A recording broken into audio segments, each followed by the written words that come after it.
So, I'm an artist. I use my hands to sculpt and create things. And I'm thinking about it now. If I had shaky hands, which I do, and I don't know why, and I'm worried about that.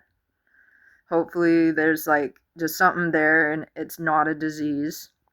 And that's where this video is going to. I remember back in 2022, 23, I ended up doing research on pesticides.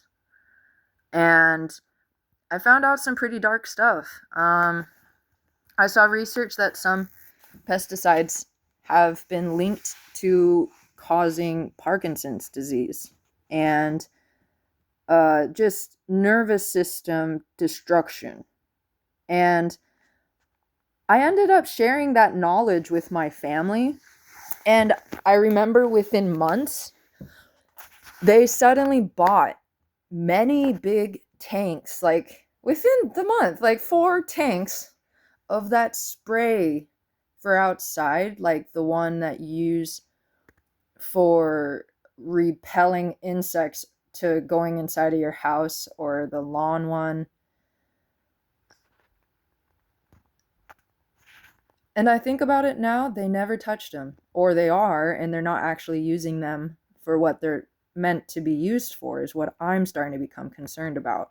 Like, I just realized that I probably was living with people that were like trying to make my anatomy become ill and die, is what I want to believe my family attempted to do to me. Because when I was living with them, I would sometimes I would come back from work and it smelled just like those sprays. And what they don't get about me is that I actually am allergic to pesticides now.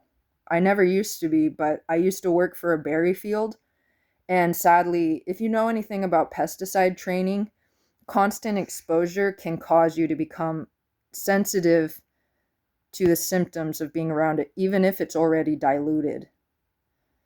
And that's sadly after 2 years of being exposed to dusts and things. They have protocols, like you're not allowed to go in the field for 3 days and before we pick and things, but residue, it can stick around. So after 2 years of doing that with them, I ended up getting sensitivity to it. My eyes would shake back and forth, quiver back and forth. I start shaking and I can't think anymore. Like everything's just shake.